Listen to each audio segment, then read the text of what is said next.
The barracks erupted in laughter the moment Corporal James Martinez dragged the ancient military trunk through the door. It was a relic from another era, covered in layers of grime and rust, with brass corners that had turned green with age and leather straps so worn they looked like they might crumble at the slightest touch. The lock hanging from the latch was massive and old-fashioned, the kind you'd see in a museum rather than an active military base. While every other soldier in the unit had been issued standard-issue footlockers, sleek metal containers with combination locks and organizational compartments, James had been handed this decrepit chest with a shrug and an apologetic smile from the supply sergeant who explained they'd run out of the new ones.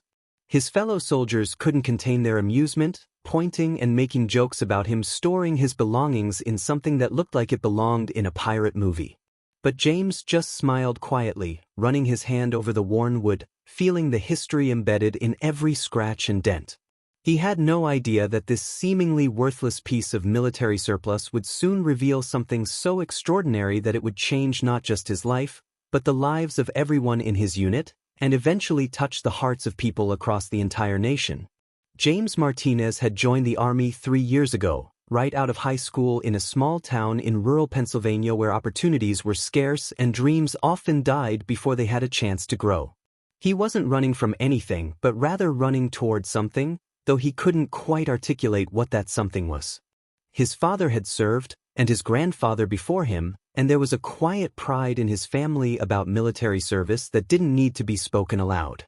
James was a good soldier, not the best marksman or the fastest runner, but he had something that couldn't be taught in basic training. He had heart. He cared about people, remembered everyone's birthday, asked about their families back home, and somehow always knew when someone needed a kind word or a listening ear. His commanding officers noted this quality in his evaluations, writing things like natural leader and boosts unit morale, but James didn't think of himself as special. He just thought he was being a decent human being, which in his mind was the bare minimum anyone should strive for. The day he received the old trunk, James had just returned from a particularly difficult training exercise. The unit was preparing for deployment, and tensions were running high. Everyone was dealing with the stress in their own way. Some became more aggressive, channeling their anxiety into intense workouts and competitive sparring. Others withdrew, spending their free time writing long letters home or staring at photographs of loved ones they wouldn't see for months. James noticed that the camaraderie that usually held the unit together was beginning to fray at the edges. Small arguments broke out over nothing. People were snapping at each other, forgetting the unspoken rules of respect and patience that made living in such close quarters bearable. As he hauled the ridiculous trunk to his bunk, ignoring the continued jokes and laughter from his squadmates, James made a decision. If this old chest was going to be his for the foreseeable future, he might as well make the best of it. That evening, after lights out, James couldn't sleep. The trunk sat at the foot of his bunk, illuminated by the dim emergency lighting that never fully turned off in the barracks. Something about it called to him.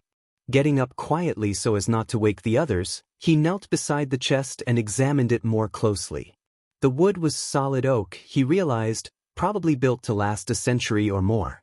The brass fittings, despite their patina, were beautifully crafted with intricate designs that suggested this had once been someone's prized possession.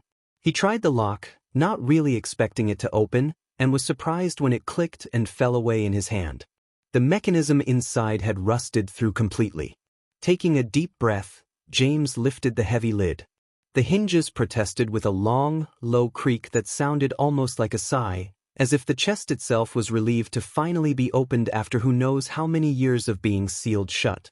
Inside, instead of the musty emptiness he expected, James found the chest was full. But not with forgotten military equipment or moth-eaten uniforms. It was filled with letters. Hundreds of them, maybe thousands, bundled together with string that had long since lost its color, stacked carefully in layers that filled the entire trunk from bottom to top. James carefully lifted out the first bundle, his hands trembling slightly. The envelopes were yellowed with age, addressed in elegant handwriting to various names and addresses across the United States. Some were postmarked from the 1940s, others from the 50s and 60s. They were love letters, he realized as he gently opened one, letters from soldiers to their sweethearts back home, from fathers to children they'd never met, from sons to mothers who waited anxiously for any word that their boy was still alive. These letters had never been sent. For some reason, they had ended up in this trunk, sealed away and forgotten for decades. James spent the entire night reading. He knew he probably shouldn't, that these were private communications never meant for anyone's eyes except their intended recipients, but he couldn't stop. Each letter was a window into a life, a moment frozen in time when someone sat down to pour their heart onto paper, believing these words would bridge the distance between war and home. There was Private First Class Robert Hayes, writing to his fiancée Dorothy about the cherry tree in his family's yard and how he hoped it would still be blooming when he returned so they could have their wedding under its branches. There was Sergeant William Chen, describing the stars in the Korean sky to his young son and teaching him the names of constellations so they could look up and know they were seeing the same stars even though they were worlds apart. There was Corporal James Thompson, the same rank as James himself, writing to his mother about missing her Sunday pot roast and promising to be home in time for Christmas, a promise James somehow knew had never been kept based on the date of the letter and his knowledge of military history. As dawn broke and the barracks began to stir with the sounds of soldiers waking, preparing for another day of training, James sat surrounded by these letters, tears streaming down his face. He understood now why the chest had called to him. These voices from the past needed to be heard. These words of love and hope and fear and courage needed to reach their destinations, even if it was decades too late. He made a decision right then that would seem crazy to anyone who knew the full scope of what he was proposing. He was going to find the recipients of these letters, or their families if the original recipients were no longer alive, and he was going to make sure these messages finally got delivered. When James first tried to explain his plan to his fellow soldiers, they thought he was joking. Corporal Jake Williams, who had laughed the hardest when James first dragged the trunk in, shook his head in disbelief. "Man, you want to do what? Track down people from letters written before my grandfather was born? Do you have any idea how impossible that sounds?" But something in James's eyes, the quiet determination mixed with a deep sadness, made Jake stop laughing. James showed him one of the letters, let him read the words of a young soldier not much different from themselves, and suddenly it wasn't funny anymore. It was real. These had been real people with real hopes and dreams, and their words deserved to be honored. Word spread through the barracks about James and his mission. Some soldiers remained skeptical, making jokes about him being a romantic or wasting his time. But others were intrigued. Private Sarah Chin, one of the few women in their unit, approached James with tears in her eyes after reading the letter from Sergeant William Chin to his son. "That's my grandfather," she whispered, her voice choked with emotion. "I never knew he served in Korea. He never talked about it. He passed away when I was 10, and I always wished I'd known him better. This letter, it's like getting a piece of him back." She clutched the letter to her chest, and James knew then that his instincts had been right. This mattered. This was important in a way that transcended military rank and protocol. News of Sarah's connection to one of the letters changed everything in the unit. What had seemed like a quixotic quest suddenly became real and urgent and deeply personal. Other soldiers began asking if they could help. Specialist David Rodriguez, who was brilliant with computers, offered to start researching names and addresses, cross-referencing military records with public databases. Lieutenant Marcus Thompson, their platoon leader, who had initially dismissed the entire project as a distraction from their training, did a double-take when he saw his own last name on one of the letters and realized Corporal James Thompson, who had written about his mother's pot roast, might be a relative. He pulled James aside and quietly asked if he could be involved in the search for his family connection. What started as one soldier's solitary mission became a unit-wide project. Every spare moment was spent researching, making phone calls, writing emails to historical societies and veterans organizations. The old trunk, which had been an object of mockery just weeks before, now sat in a place of honor in the common area of the barracks, and soldiers would gather around it reverently, carefully extracting letters and treating them like the precious artifacts they were. The chest had become more than just a storage container. It had become a bridge between past and present, a reminder that they were part of a long tradition of service and sacrifice, and that the emotions they felt, the fears and hopes and dreams, were exactly the same ones felt by soldiers decades before them. As they worked together on this project, something remarkable happened to the unit's morale. The tensions that had been building, the arguments and the isolation and the stress about the upcoming deployment, all of it began to ease. Working on something larger than themselves, something that honored the past while building connections in the present, gave everyone a sense of purpose beyond just training exercises and equipment checks. They were laughing together again, but now the laughter was warm and inclusive rather than mocking. They were supporting each other, celebrating small victories when they'd track down an address or make contact with a family member, and consoling each other during the inevitable disappointments when a trail went cold or they discovered a recipient had passed away with no living relatives to receive the letter. James found himself becoming the unofficial historian of the group, the keeper of stories. As they researched each letter, he would learn everything he could about the soldier who wrote it, the context of the war they were fighting, the historical moment they were living through. He shared these stories during meals, turning dinner in the mess hall into impromptu history lessons that were actually interesting because they were personal and real. Private First Class Robert Hayes, he discovered, had indeed made it home and married his Dorothy under that cherry tree. They'd had 4 children and countless grandchildren, and Dorothy was still alive, 96 years old and living in a nursing home in Virginia. When James called the nursing home and explained what he'd found, the staff member on the other end of the line gasped and said, "You have no idea what this will mean to her. She has his other letters framed on her wall. She's told us 1,000 times about the one that never arrived, the one she always wondered about." The day James and Sarah Chin drove to Virginia to hand-deliver that letter to Dorothy Hayes was a day neither of them would ever forget. Dorothy was a tiny woman now, bent with age, but her eyes were still bright and sharp. When James placed the envelope in her weathered hands, she stared at it for a long moment, running her fingers over the handwriting she knew as well as her own. "I knew he'd written me that week," she said softly. "I could always tell when he was writing because I'd go days without hearing from him, and then I'd get 3 or 4 letters all at once. But this one never came. I always wondered what he'd said in it."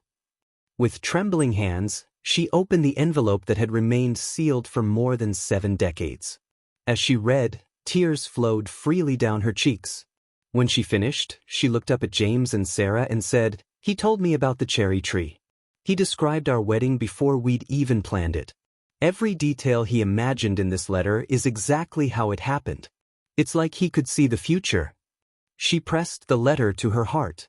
"Thank you for bringing him back to me, even if just for a moment." The video that Sarah took of that meeting, with Dorothy's permission, was shared with the unit back at base.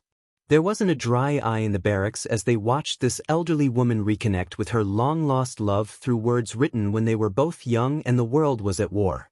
It confirmed what they'd all begun to feel. This project was important. These letters mattered. The stories they contained deserved to be told and remembered. Lieutenant Thompson authorized the use of official unit resources to support the project, and suddenly they had access to military archives and veteran databases that made their research infinitely easier. Over the following weeks, more connections were made. They found the son of Sergeant William Chen, Sarah's grandfather, now a 70-year-old man living in California who wept openly when Sarah called him and read the letter his father had written about the stars. "I became an astronomer because of his stories," he told her. "He did come home, and he did teach me the constellations, but I never knew he'd been planning it even while he was overseas, thinking about me while bombs were falling around him. This letter, it explains everything about who he was and who I became." They found the daughter of Corporal James Thompson, Lieutenant Thompson's great-aunt, a woman in her 70s who had only the faintest memories of a father who'd come home changed and silent from war. Reading his letter, seeing the hope and optimism he'd had before whatever happened to change him, helped her understand and forgive the distant father she'd known. Not every search ended happily. Some letters were addressed to people who had passed away with no living relatives to receive them. Some trails went completely cold, with no records to follow and no way to trace what had happened to the people involved. These failures hit the unit hard, each one a reminder of time's inexorable passage and the fragility of human memory. But even in these cases, James insisted on documenting the letters, creating a digital archive so that at least the words would survive even if they never reached their intended destination. Private Rodriguez built a website, simple but elegant, where they began posting the letters whose recipients they couldn't find, hoping that somehow, through the magic of the internet, long-lost family members might stumble across them.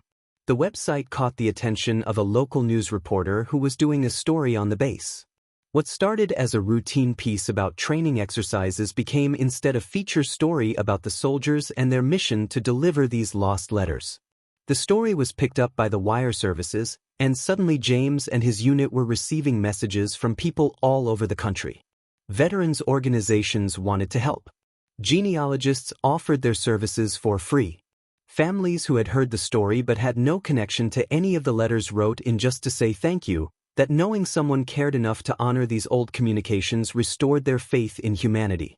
The trunk that had been a source of embarrassment became famous, its image shared thousands of times on social media, a symbol of continuity and remembrance and the enduring power of love to transcend time and distance.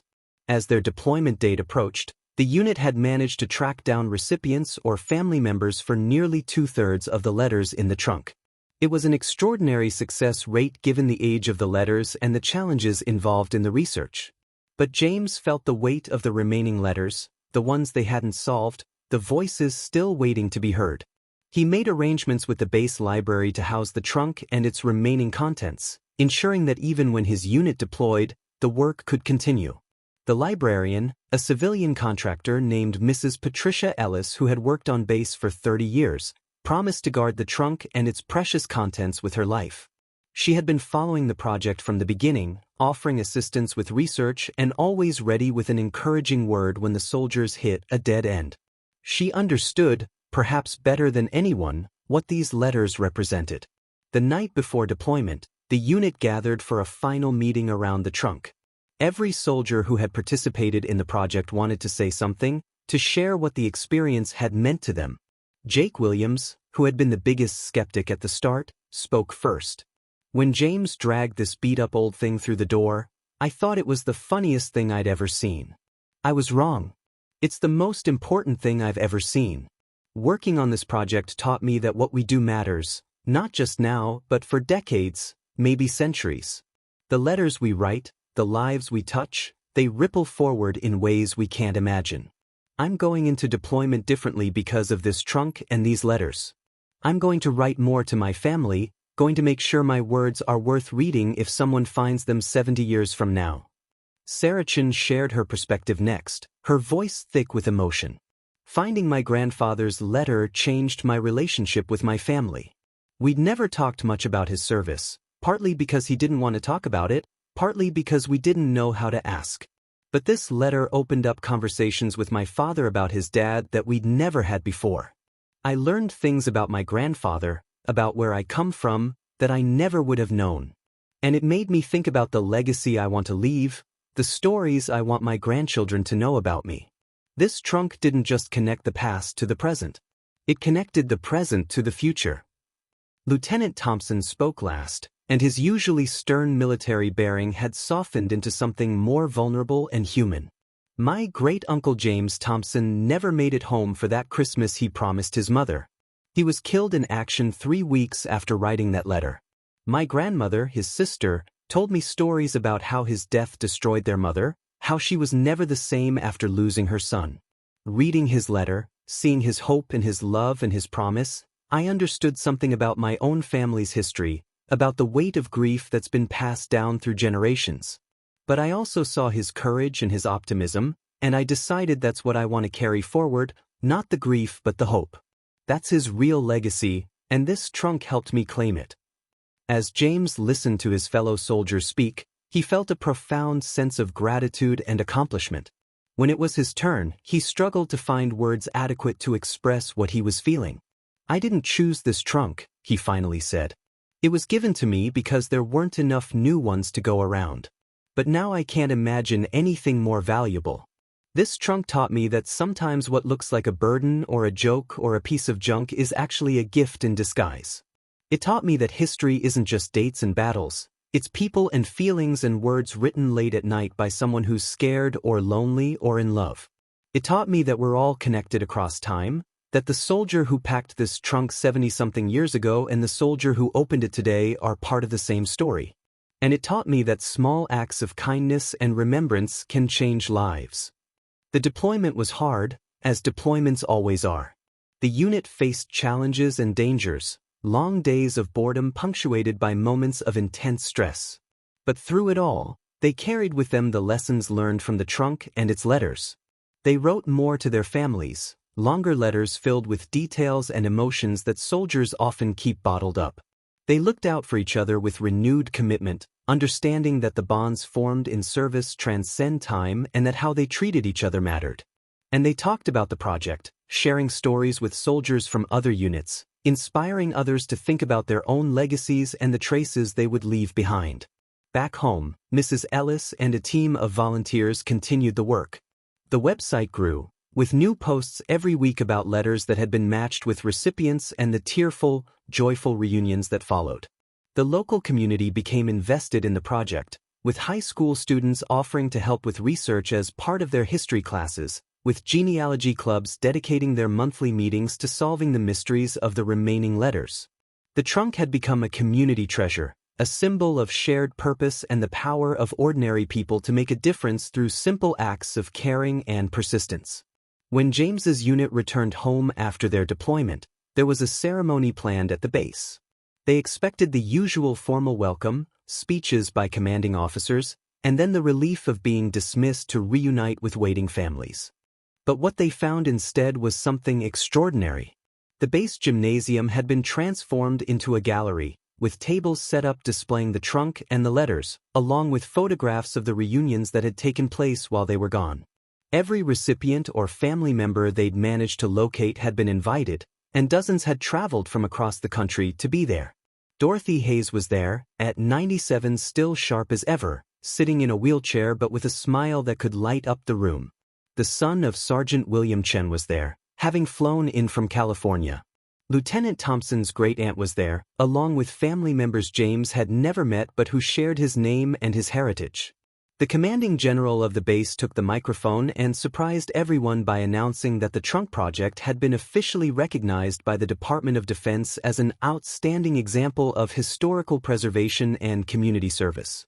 More importantly, inspired by what James and his unit had accomplished, the DoD was launching a nationwide initiative to locate and digitize historical military correspondence, ensuring that future generations would have access to these first-hand accounts of service and sacrifice. The trunk that everyone had laughed at had sparked a movement. But the most powerful moment came when James was called to the center of the gymnasium. The general presented him with a commendation for his initiative and leadership, but that wasn't what made James's eyes fill with tears.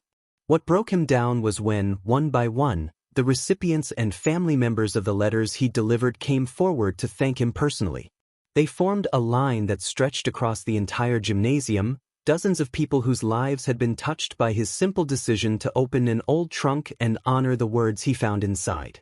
They hugged him, pressed photographs into his hands, told him stories about how receiving those letters had healed old wounds or solved family mysteries or simply provided comfort in knowing their loved ones had been thinking of them even across impossible distances of time and space.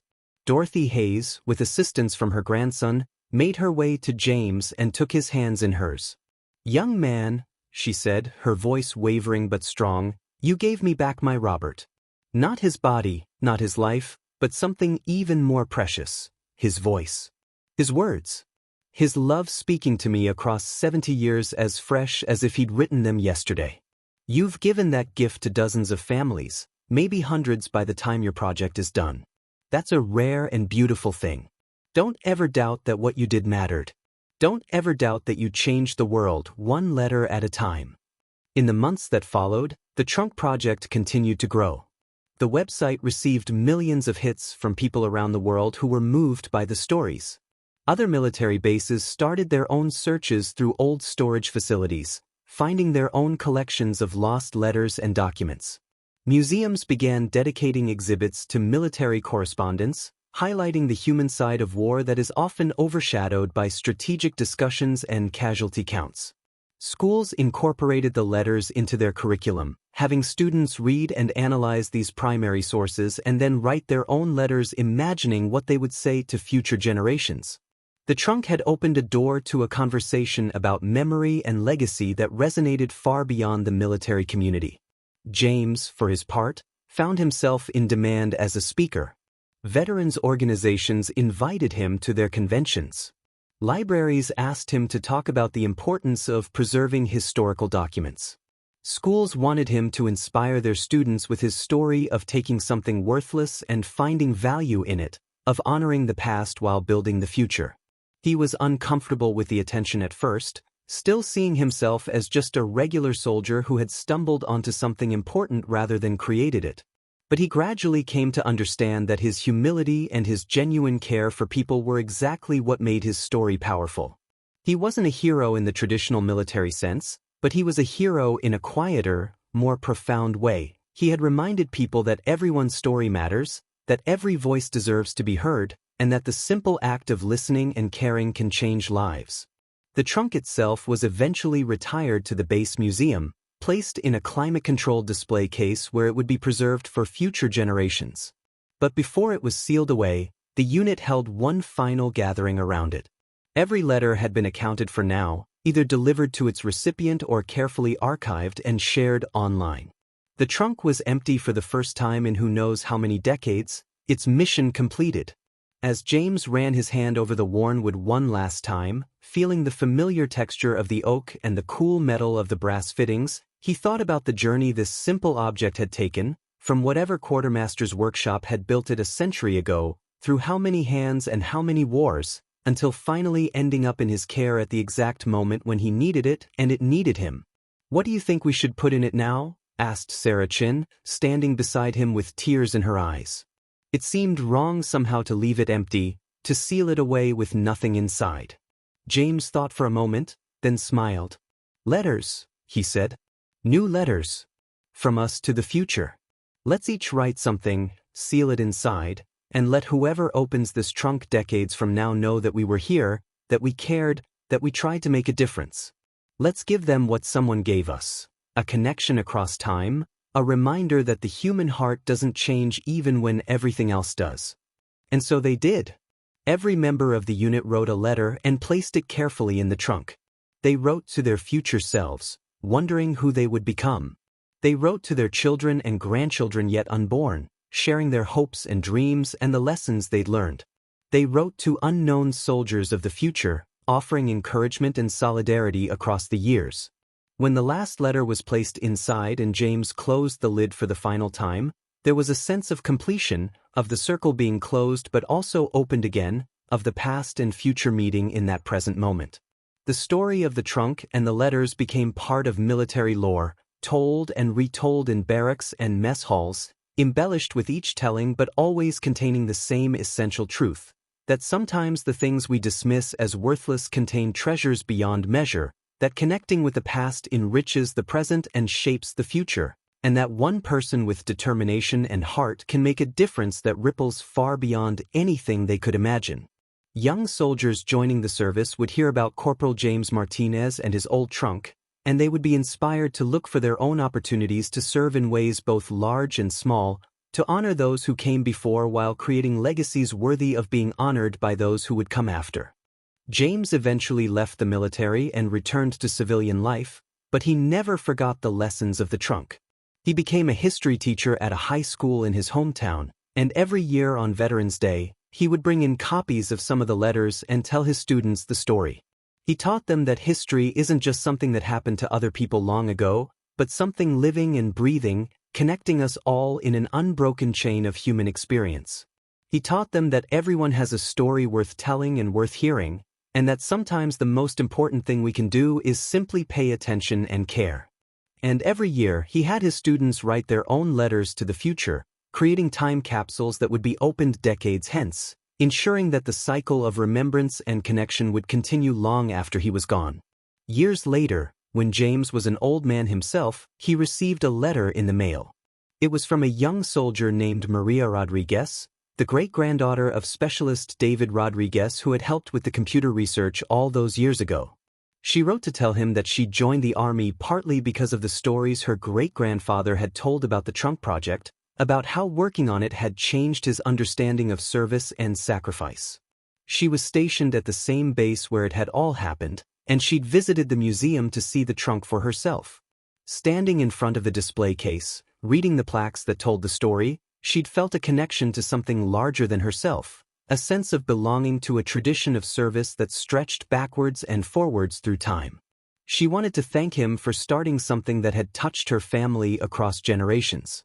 James held that letter in his hands, feeling its weight, understanding that this was exactly what the original letter writers had hoped for when they'd put pen to paper all those decades ago: connection, continuity, the assurance that their words and their lives would matter to someone, somewhere, somehow. He wrote back to Maria Rodriguez, telling her how proud he was of her service and encouraging her to find her own way to honor the past while building the future. He told her about the letters his unit had placed in the trunk before it was sealed away, and how he wondered sometimes what future soldier would open it and what they would think of the words they found inside. He hoped they would understand, as he had come to understand, that the trunk was never really about the wood and brass and leather. It was about what it contained and what it represented: our endless human need to be remembered, to be heard, to matter, and our equally powerful ability to grant those needs to each other through the simple act of caring. The old trunk sits in its display case still, a silent witness to all the lives it has touched and all the connections it has forged. Visitors to the base museum stop and read the story plaques, peer through the glass at the worn wood and tarnished brass, and try to imagine the weight of all those letters it once held. Some leave thoughtful and moved by the story. Others are inspired to search their own attics and basements for forgotten treasures from the past. And occasionally, very occasionally, someone will stand in front of that case with tears streaming down their face, recognizing a name from the story, making a connection to their own family's history that they never knew existed. These moments make all the work worthwhile, validate every hour spent researching and every mile traveled to deliver a letter. They prove that the story isn't over, that the trunk's mission continues, and that the simple truth it represents, that love and memory and human connection transcend time and circumstance, remains as powerful today as it was 70 years ago, or 700, or 7,000. And somewhere, in a barracks on a military base, a young soldier is receiving their equipment for the first time. Among the standard issue items is an old footlocker, not as ancient as James's trunk but well used, scarred by time and service. The other soldiers laugh, making jokes about vintage military surplus and asking if it came from a museum. But this young soldier, who has heard the story of Corporal Martinez and his trunk, just smiles quietly and runs their hand over the worn surface, feeling for treasures yet undiscovered, ready to find value where others see only junk, prepared to honor the past while building the future, understanding that sometimes the things everyone laughs at turn out to be the most precious gifts of all.